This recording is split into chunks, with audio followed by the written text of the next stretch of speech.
안녕하세요. 영사탕입니다. 자, 오늘 영상에서는 정치화법 2단어 헌법의 의의와 기본 원리를 학습하는 시간을 가져보겠습니다. 자, 이 단어에서는 첫 번째로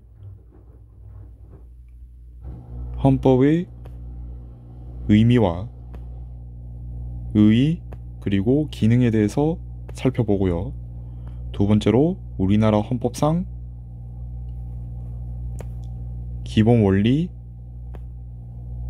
6가지에 대해서 학습합니다. 보통 시험은 헌법의 기본 원리에서 좀 출제가 되는 편이고 헌법의 의의, 의미, 기능은 비교적 좀 간편하게 보셔도 괜찮습니다. 자, 가장 먼저 나오는 내용이 헌법의 의의와 기능인데요. 자, 우리가 헌법이라는 것은 무엇인지, 무엇을 의미하고 있는지, 그리고 이러한 헌법의 의미가 시대별로 어떻게 변화했는지를 먼저 보도록 하겠습니다. 자, 우리가 헌법이라고 한다면 국가의 통치 조직과 이 통치 조직이 행사하는 권한이 어떻게 작용되는지, 그리고 국민의 기본권에 대해서 규정한 국가의 기본법으로서 국가 내의 법체계에서 가장 최상위에 있는 법률이라고 이야기를 합니다. 그래서 모든 법의 제정 근거가 된다는 것이죠. 자, 고유한 의미의 헌법에서는 국가기관에다가 초점을 두어서 이런 국가기관들이 어떻게 조성이 되는지, 그리고 어떻게 구성이 되어야 할 것이며 어떠한 권한을 부여할 것이고 상호관계가 어떻게 규정이 되는지에 대해서 구성이 되어 있다 라고 보시면 되겠습니다. 자, 이러한 고유한 의미의 헌법은 시민혁명 과정에서 국가기관의 자의적 통치를 제한하는 것을 목적으로 제정이 되었습니다. 자, 그런 만큼 고유한 의미의 헌법은 국가기관, 국가통치기관에 초점을 두어서 이 국가기관이 어떠한 권한을 행사할 것인지, 어떻게 구성이 될 것인지에 대해서 중점적으로 다루고 있다라는 특징을 가지고 있는데, 이 시기까지는 아직까지 기본권이라든지 시민들과 국민들이 어떠한 기본권을 누려야 할 것인지에 대해서는 구체적으로까지는 서술이 되지 않았다. 비교적 서술 비중이 적었다라고 보시면 되겠습니다. 자, 그런 의미에서 고유한 의미의 헌법은 우리가 이전 시간에서 배웠던 것처럼 법치주의를 지향하고 있기는 합니다. 기본적으로 국가기관들의 권한 행사를 법에다가 기술해서 헌법에다가 규정함으로써 국가기관들이 권한을 행사하기 때문에 법치주의를 지향하고 있기는 하지만 기본권에 대한 논의의 비중이 적다는 점에서 비교적 형식적 법치주의의 성격이 강했다라고 보시면 되겠습니다. 자, 그런데 근대 입헌주의로 넘어가게 되면 이러한 고유한 의미의 헌법에서 더욱더 나아가서 자유권을 중심으로 기본권을 보장하기 위해 국가 권력을 제한하는 것을 목적으로 입안이 되었다 라고 볼 수 있는데, 자, 이 과정에서는 이 헌법이 단순히 국가기관이 어떻게 작동을 하는지에 대해서만 초점을 두는 것이 아니라 국민의 기본권을 적극적으로 보장하기 위해서 범위가 확장이 되었다는 것이죠. 이러한 점에서 근대 입헌주의로 넘어오게 되면서 차츰 실질적 법치주의에 대한 지향이 나타나기 시작했다 라고 보시면 되겠습니다. 비교적 이제 이런 성격이 강해지기 시작했고요. 자, 그리고 현대 복지국가로 넘어오게 되어서는 이 국가가 단순히 국민들의 기본권을 보장해 주는 것을 넘어서서 국가가 직접 나서서 국민들의 인간다운 삶, 시민들의 인간다운 삶을 보장해 줄 필요가 있다 라는 관점에서 사회권이라는 개념이 강조되기 시작했습니다. 자, 이를 통해서 복지 국가를 추구하는 것이 현대 국가의 특징이다. 그리고 이러한 현대 국가의 헌법이 이 사회권을 보장하는 것이 특징이 되었다라고 보시면 되겠습니다. 자, 헌법의 의의라고 한다면 첫 번째로 한 국가의 법체계에 있는 가장 상위에 있는 최고법으로서 모든 법령의 제정 근거가 됩니다. 그리고 법령의 정당성을 평가하는 기준이 되어서 현대 헌법은 실질적 법치주의를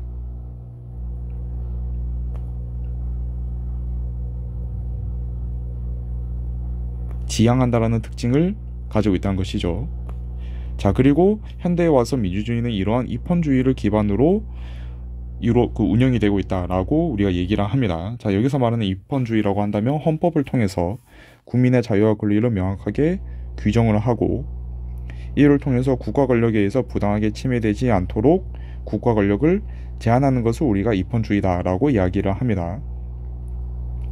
자, 그리고 헌법의 기능을 보도록 하겠습니다. 헌법의 기능으로 우리 교과서에서는 6가지가 설명되고 있는데 내신을 준비하시는 것이 아니라고 한다면 이 헌법의 기능 같은 경우는 그래도 좀 비교적 가볍게 보셔도 그렇게 큰 문제는 없습니다. 자, 첫 번째로 국가 창설의 토대에 대해서 설명을 합니다. 국가가 어떻게 구성이 되는지에 대해서 이야기를 한다는 거죠. 자, 우리가 흔히 국가에 대해서 3대 요소로서 뭐 국민, 영토, 주권이 필요하다 라고 이야기하는데, 이 국민, 영토, 주권에 대해서 자세하게 설명을 하고 있다는 거죠. 가령 이제 국민의 자격에 대해서 이야기를 하고, 그 다음에 영토의 범위, 가령 우리나라 헌법에서는 대한민국의 영토를 한반도와 그 부속도서로 정한다라고 규정을 하고 있습니다. 자, 그리고 국가 권력의 소재, 뭐 이 부분 같은 경우에는 헌법상 국민이 되겠죠. 그리고 이러한 국가 권력을 어떻게 행사할 것인지에 대해서 규정을 하고 있다라는 것이고요. 자, 그 다음에 조직 수권을 합니다. 국가 통치 조직이 어떻게 구성이 되고 이러한 국가 조직들에게 어떠한 권한이 부여가 되어 있는지를 설명을 해줍니다. 자, 그 다음에 세 번째로 권력을 제한을 해주는데요. 권한을 부여받은 이러한 국가 조직들을, 국가 권력을 분립을 시켜서 이 권력 남용을 방지하고, 또 한편으로는 각 국가 기관들이 이 권한을 행사하는 과정에서 상호 견제가 이루어질 수 있도록 규정을 해두어서 권력의 남용과 권력의 독점을 방지해주는 역할을 해준다는 것이죠. 자, 그 다음에 네 번째로 기본권을 보장해준다는 역할을 하고 있습니다. 국민의 자유와 권리에 대해서 보장 규정을 두어서 국가 권력이 국민의 기본권을 함부로 침해하지 못하도록 하는 것이 헌법의 기능이란 것입니다. 자, 그 다음에 정치생활 주도 같은 경우에는 정치적 의사를 결정하고 사회 문제를 해결할 때 헌법에 따라서 주도되고 규제되도록 함으로써 이 민주주의가 작동하는 과정에서 헌법적 절차에 따라서 민주주의가 운영될 수 있도록 규정한 것이 헌법의 기능이라는 것이죠. 자, 그 다음에 마지막으로 사회통합 실현이 있습니다. 자, 사회통합 실현 같은 경우에는 다원화된 이익을 합리적으로 조정할 수 있도록 원리 제도 등을 포함함으로써 갈등을 극복하고 사회통합을 실현하는 과정에서 이러한 과정들이 헌법적 절차에 따라서 합리적으로 운영이 될 수 있도록 규정한 것이 또 하나의 헌법적 기능이라고 보시면 되겠습니다. 자, 그 다음에 우리나라의 헌법의 기본 원리가 나오고 있는데요. 이 부분이 중요합니다. 시험에서 자주 출제되고요. 자, 우리나라의 헌법상 기본 원리는 6가지가 있는데, 첫 번째로 국민 주권주의가 있고요. 두 번째로 자유민주주의,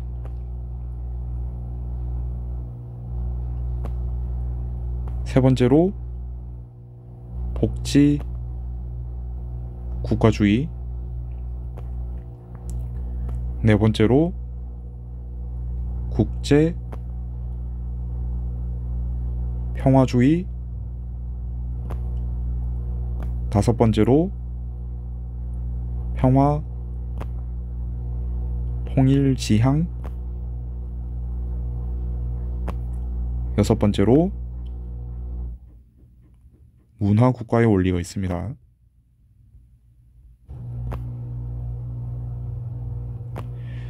자, 가장 먼저 나오는 것이 국민주권주의인데요. 자, 국민주권주의라고 한다면 국가의 의사를 결정하는 주권이 국민에게 있다는 원리가 됩니다. 이 국가의 의사를 결정하는 것을 우리가 주권이라고 이야기를 하는데, 자, 이런 주권이 국민에게 있다는 것이죠. 자, 이것을 우리가 국민주권주의라고 이야기를 하는데, 자, 국민주권주의를 실현하는 방안에 대해서 한번 살펴보도록 하겠습니다. 자, 첫 번째로 참정권이 있을 수가 있겠죠. 뭐 선거를 한다든지, 선거에서 내가 투표를 한다든지, 아니면 내가 선거에 직접 출마를 한다든지, 뭐 이런 것들을 들 수가 있겠죠. 이를 통해서 주권을 행사하는 과정에 내가 참여할 수가 있고요. 자, 그 다음에 뭐 그런 과정에서 선거 또는 국민투표제, 이런 것들도 대표적으로 국민주권주의를 실현하는 방안이 되겠죠. 또 한편으로는 정당에 내가 가입을 해서 정당활동을 통해 내 의사를 조직적으로 전달하는 방법도 있을 수가 있겠죠. 이런 점에서 복수정당제도 국민주권주의의 실현 원리가 되는데, 자, 여기서 빨간색으로 표시해둔 이유는 제가 좀 뒤에서 말씀드리겠습니다. 자, 그 다음에 언론 출판 집회 결사의 자유, 내가 언론에다가 글을 쓴다든지 또는 책을 쓴다든지 집회에 나간다든지 또는 어떠한 조직을 결사를 해서 내 목소리를 조직적으로 또는 개인적으로 국가에다가 낼 수가 있겠죠. 이런 것도 그 주권이 행사되는 과정에서 내 의견을 표시하는 것이기 때문에 국민주권주의의 대표적인 실현 방안이 됩니다.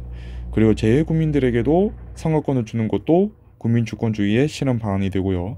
지방자치제를 통해서 지방의 의사결정 과정에 참여하는 것도 마찬가지로 국민주권주의의 실현 방안이 됩니다.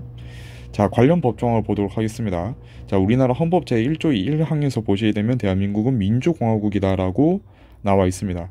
민주공화국이라는 표현에서 이 민주라는 말 자체가 일반 국민들이 주인이 되어서 주권을 행사한다라는 의미를 담고 있기 때문에 이 법조항 또한 이 국민주권주의를 나타내는 관련 법조항이 되고요. 자, 그리고 헌법 제1조 2항에서 보시게 되면 대한민국의 주권은 국민에게 있다고 명시적으로 밝히고 있습니다. 그리고 이를 통해서 모든 권력은 국민으로부터 나온다라고 밝히고 있다라는 것도 국민주권주의를 보여주는 관련 법조항이라고 말씀드릴 수 있습니다. 자, 그 다음에 두 번째로 나오는 원리가 자유민주주의입니다. 자, 자유민주주의는 기본적으로 자유주의와 민주주의가 결합이 된 원리로서 자유민주적 질서를 유지할 것을 요구하는 헌법상 기본 원리라고 보시면 되겠는데요. 자, 자유주의와 민주주의에 대해서 간단하게만 좀 한번 살펴보고 올라가도록 하겠습니다. 자, 우리가 자유주의라고 한다면 기본적으로 개인주의를 바탕으로 개인의 자유를 존중하는 것을 기본으로 하는 원리다라고 보시면 되겠습니다. 이를 통해서 국가 권력의 권력 간섭을 국민들에 대한 권력의 간섭을 최소화한다는 것을 목적으로 한다는 것이죠. 자, 예를 들어서 국가가 개인들의 삶에 적극적으로 개입한다면 어떤 문제가 생길까요? 국가가 개인들의 삶에 적극적으로 개입을 한다면 국민들의 자유가 축소가 되겠죠. 예를 들어서 인터넷 사용 시간이라든지 또는 접속할 수 있는 인터넷의 범위라든지 게임을 할 수 있는 시간이라든지 여러 가지로 들 수도 있겠지만 이런 부분에 있어서 국가가 지나치게 너무 많이 개입을 한다고 한다면 자유가 축소될 수 있는 우려가 발생할 수가 있겠죠. 자, 이런 것들을 우리가 자유주의라고 이야기를 하고요. 이런 것들을 방지하는 것을 우리가 자유주의라고 이야기를 하고, 민주주의라고 한다면 국가 권력의 창출과 통치 과정이 국민자 합의에 근거해서 정당성을 가져야 한다는 정치 원리로서 국민들이 주인이 되어서 주권을 행사하는 정치적 원리라고 보시면 되겠습니다. 자, 따라서 자유민주주의라고 한다면 자유주의적 질서를 기반으로 민주적인 체제로 국가가 운영이 되어야 한다라는 방향으로 보시면 되겠습니다. 자, 자유민주주의를 실현하는 대표적인 방안으로서는 실질적 법치주의가 있습니다. 자, 이 실질적 법치주의를 통해서 국민의 기본권을 보호해 줄 수 있다는 측면이 있다는 거죠. 이를 통해서 자유주의를 확보할 수 있다라고 보시면 되고요. 자, 그 다음에 적법 절차의 원리도 자유민주주의의 실현 방안이 됩니다. 자, 제가 이전 영상에서도 적법 절차의 원리에 대해서 간단하게 설명을 드렸는데 여기서도 좀 간단하게 말씀드리겠습니다. 어떤 국가 권력이 행사되는 과정에서 적법한 절차를 따라야 하는 원리를 우리가 적법 절차의 원리라고 이야기를 하는데, 자, 이런 적법 절차의 원리를 통해서도 우리가 자유주의를 실현할 수 있다는 것이죠. 자, 가령 예를 들어서 예를 들어서 제가 구속이 된다라고 가정해 봅시다. 자, 우리나라에서는 구속이 되기 위해서는 영장이 발부가 돼야 되는데, 만약에 국가가 저를 너무 싫어해서 영장 없이 저를 구속시키려고 한다고 해봅시다. 자, 그러면은 저는 적법 절차의 원리를 적용받지 못해서 제 자유를 빼앗기고 감옥에 수감되는 문제가 발생하겠죠. 그러니까 이런 것들을 제한할 수 있는 영장 발부 제도를 둠으로써, 그리고 이를 준수함으로써 제 자유를 보호할 수 있다. 그러한 의미에서 자유주의를 확보할 수 있다라고 보시면 되겠습니다. 자, 그 다음에 권력분립 제도도 이 자유민주주의를 실현할 수 있는 대표적인 제도인데, 이 권력을 분립을 함으로써 특정 국가기관의 권력의 남용과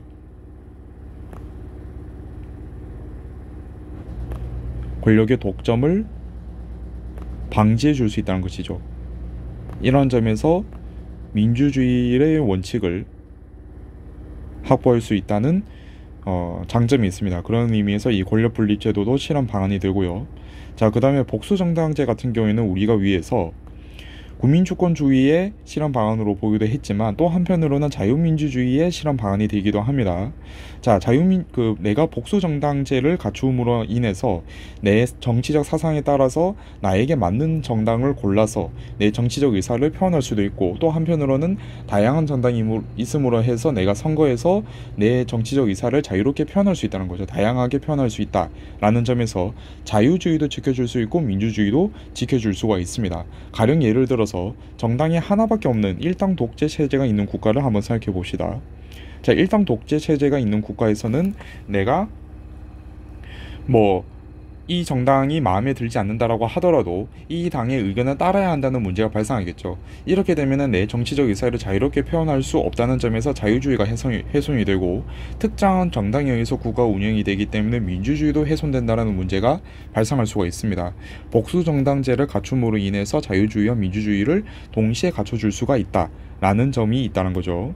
자, 그 다음에 자유시장체제 또 자유민주주의를 실현하는 방안이 될 것이고, 영장제도 같은 경우에도 제가 앞서서 예시를 들었던 것처럼 자유민주주의의 실현 방안이 되겠죠. 이 적법절차 원리에서 파생되는 제도다라고 또 보시면 될 것 같고요. 자, 그리고 이 자유민주주의와 관련된 헌법 조항을 보도록 하겠습니다. 자, 우리나라 헌법 제8조에서는 정당의 설립은 자유이며 복수정당제는 보장된다라고 규정이 되어 있습니다. 자, 이 부분이 바로 복수정당제를 헌법상에서 보장하고 있는 조항이다 라고 보시면 되고요. 자, 그리고 우리나라 헌법 제119조 제1항을 보시게 되면 대한민국의 경제질서는 개인과 기업의 경제상의 자유와 창의를 존중함을 기본으로 한다라는 것은 자유시장체제를 옹호하는 헌법 조항이라고 우리가 얘기를 한다는 것이죠. 이러한 조항들이 자유민주주의와 관련된 법 조항이다 라고 보시면 되겠습니다. 자, 그리고 복지국가의 원리를 보도록 하죠. 자, 세 번째로 복지국가의 원리가 있는데요. 자, 복지국가의 원리는 국민에게 인간다운 생활을 보장하기 위해서 국가가 적극적인 역할을 해줘야 된다. 자, 이 부분에 있어서는 자유주의와 다르게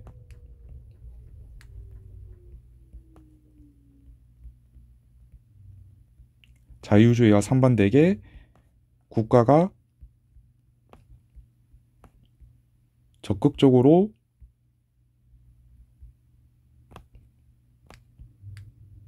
개인의 삶에 개입할 것을 요구한다는 거죠.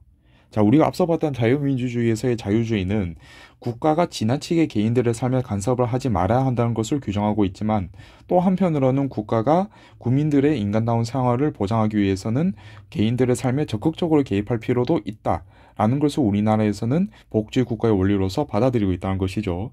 자, 이러한 복지국가의 원리는 현대 복지국가 대부분에서 채택하고 있는 원리로서 국민들의 삶을 균등하게 향상을 시키고 실질적 평등을 추구한다라는 특징을 가지고 있습니다. 자, 이러한 복지국가의 원리가 등장한 배경으로서는 근대 국가 체제에서 가지고 있던 자본주의가 한계를 드러나게 되면서 이러한 한계를 해결하기 위한 목적으로 복지국가의 원리가 등장했다고 보시면 되겠습니다. 자, 이러한 복지국가의 원리를 실현하는 방안으로서는 대표적으로 사회권이 있는데, 이 사회권이란 것 자체가 인간다운 생활을 보장하기 위한 권리다라고 보시면 되고요. 이러한 사회권 보장이 복지국가의 원리의 실현 방안이다라는 것입니다. 자, 그리고 또 한편으로는 사회보장제도, 복지제도를 말하는 것이죠. 이런 것들을 들 수가 있고, 최저임금제도 실현 방안이 됩니다. 자, 최저임금제라고 한다면 예를 들어서 우리나라 국민들 중에서 지금 최저임금이 제가 정확하게 기억은 안 나는데 9천 예를 들어서 600원 정도 한다라고 했을 때, 이 9,600원보다 낮은 임금을 받아도 괜찮다고 하는 분들이 계실 수도 있겠죠. 그리고 낮은 임금을 강요받는 사람이 있을 수도 있겠죠. 어떤 불합리한 상황에 의해서 이 최저임금보다 낮은 임금을 강요받는 사람이 존재할 수가 있는데, 이 최저임금보다 낮은 임금을 받게 될 경우에는 일상생활을 그래도 기본적으로 유지하는데 어려움이 발생할 수가 있다는 거죠. 인간다운 생활이 어려울 수 있기 때문에 우리나라에서는 이러한 복지국가의 원리에 따라서 국민들이 인간다운 생활을 보장받기 위해서 월별로 최소한의 이 정도 임금은 보장받아야 된다는 것을 규정해 두고 있다는 거죠. 그래서 시간당 최소한 이 정도 임금을 보장해줘야 한다는 최저임금제를 도입하고 있습니다. 자, 이런 최저임금제도 복지국가의 원리의 실현 방안이 되고요.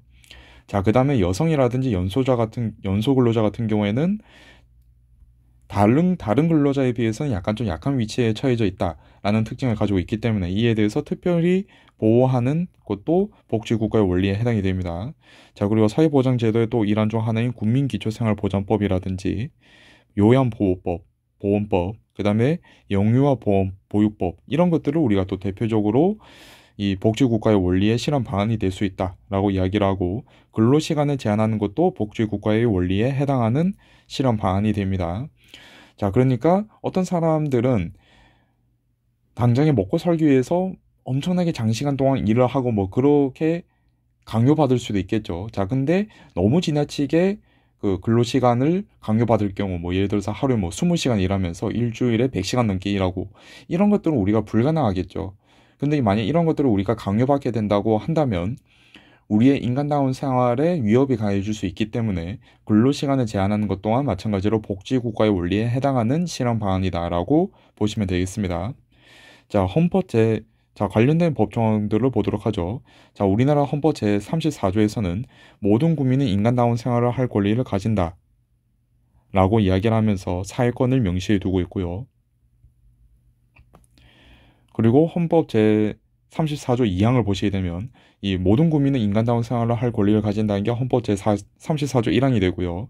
헌법 제34조 2항을 보시게 되면 국가는 사회보장, 사회복지의 증진에 노력할 의무를 진다 라고 이야기를 하면서 사회복지 제도의 필요성을 이야기하고 있죠.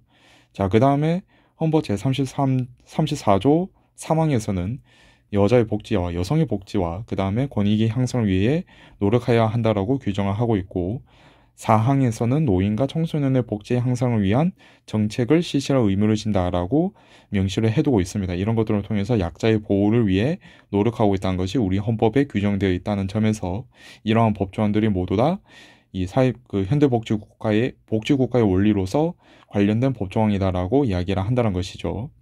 자, 그리고 제35조에서는 모든 국민은 건강하고 쾌적한 환경에서 생활할 권리를 가진다.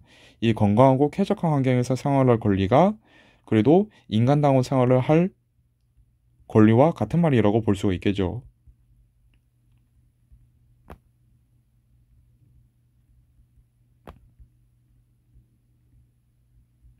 이를 다시 한 번 더 명시를 하고 있고 환경 보존을 위해 노력해야 된다. 국가의 의무를 명시해 두고 있다라고 보시면 되겠습니다. 자, 그리고 119조 제2항에서 보시면 국가는 균형이 있는 국민의 성장과 균형이라는 단어가 들어가고 있죠.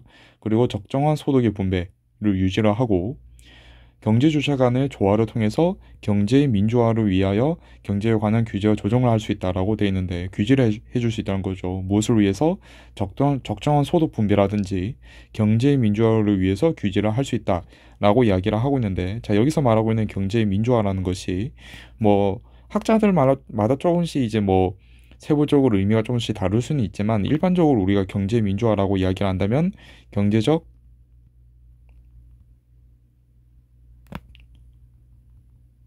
평등이 어느 정도 좀 이루어져야 된다라는 의미로 보시면 되겠습니다. 자, 그러니까 경제 시장이 운영되는 과정에서 약자라고 하더라도 차별받지 않고 동등한 기회를 부여받을 수 있는 환경을 조성하는 것을 우리가 경제 민주화라고 이야기를 하는데 이에 대해서 헌법 제119조 2항에서 규정을 하고 있다는 것이죠. 이런 점에서 이 119조 2항 같은 경우에도 복지국가의 원리와 관련된 헌법 조항이다라고 이야기를 합니다.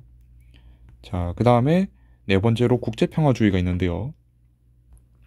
자, 국제평화주의라고 한다면 국제질서를 존중함으로써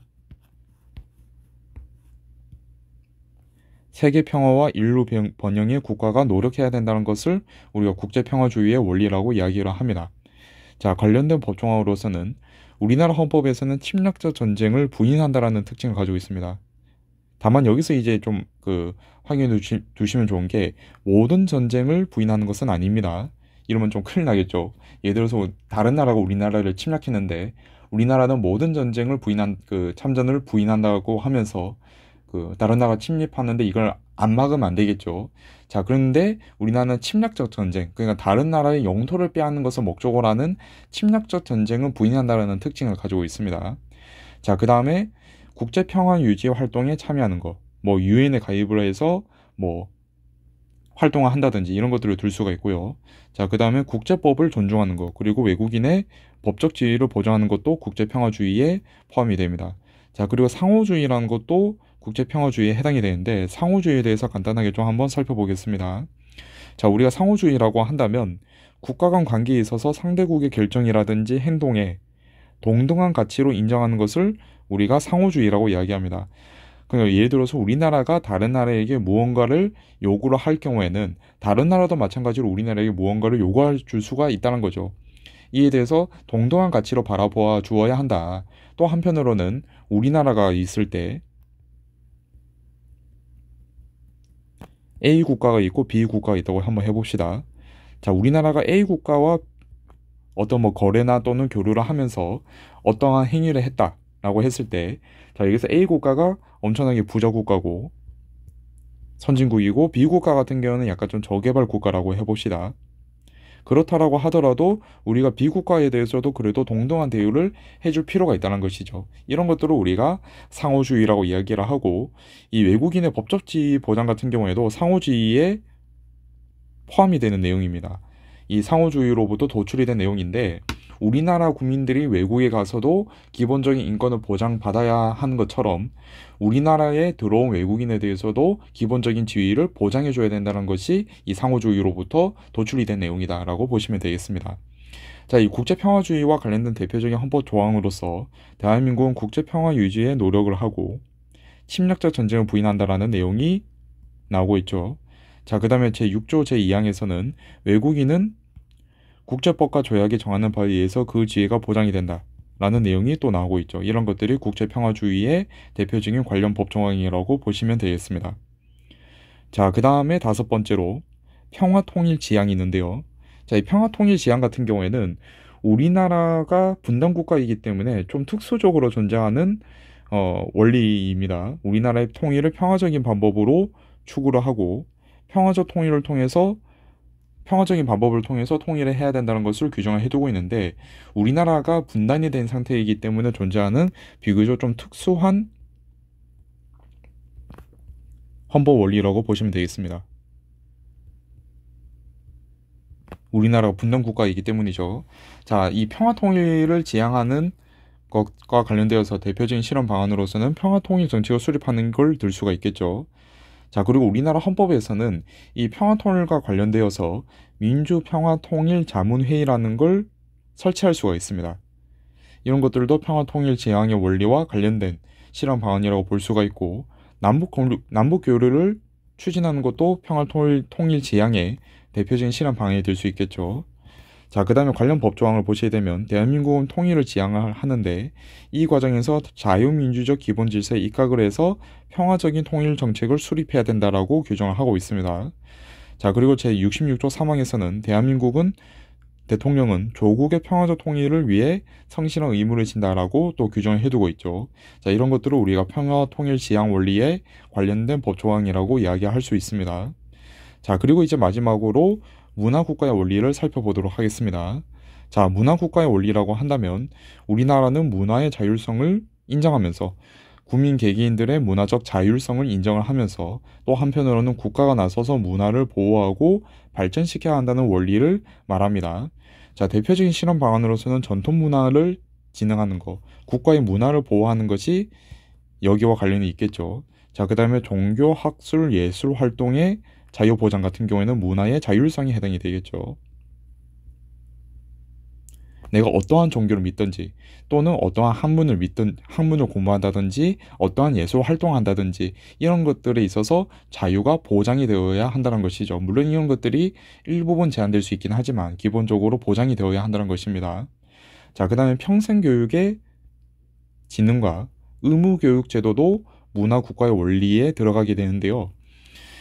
이 교육과 관련된 내용이 문화국가의 원리에 들어간다는 걸 학생분들이 좀 많이 놓치고 가는 경우들이 좀 많습니다. 자, 이 부분에 대해서 좀 간단하게 그래도 설명을 드린다고 한다면 우리가 기본적으로 일정 수준의 문화생활을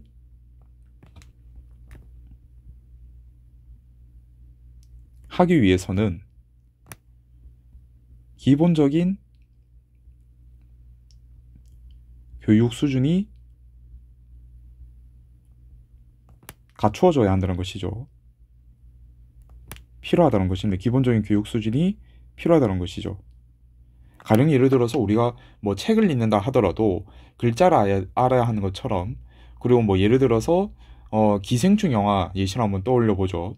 자, 기생충이라는 영화를 보면은 우리나라의 그 반지하라든지 그러한 그 계층 사회로 인해서 나타나는 문제점을 꼬집는 영화인데 그러한 그 영화적 배경을 우리가 어느 정도 알고 있다라고 한다면 이 기생충이랑 영화도 좀 더 재밌고 더 깊이 감상할 수가 있겠죠. 이런 것처럼 우리가 기본적인 문화생활을 하기 위해서는 그 수준에 어느 정도 부합하는 기본적인 교육은 필요하다, 갖추어져야 한다라는 것이죠. 이런 점에서 평생교육의 증의라든지 의무교육 제도를 실시하는 것도 문화국가의 원리에 해당이 됩니다. 이를 통해서 뭐 학문의 자유라든지 이런 것들도 보장해 줄 수 있기 때문에 실현 방안에 해당이 되고요. 자, 그 다음에 문화재를 보호하는 것도 또 대표적으로 문화국가의 원리에 해당이 되겠죠. 자, 관련 법조항을 보도록 하겠습니다. 자, 국가는 전통 문화의 개선 발전과 민족 문화의 창달에 노력해야 할 것을 헌법 제9조에서 명시를 해두고 있고요. 이런 것들이 이제 문화재를 보호하고 발전시켜야 한다는 내용에 해당이 되겠죠. 자, 그리고 우리나라 헌법 제31조 5항에서는 평생교육을 진행하여야 한다라고 규정을 하면서 이 평생교육의 의무에 대해서 명시를 해두고 있습니다. 이런 것들은 문화국가의 원리로서 대표적인 관련 법조항이라고 볼 수 있고요.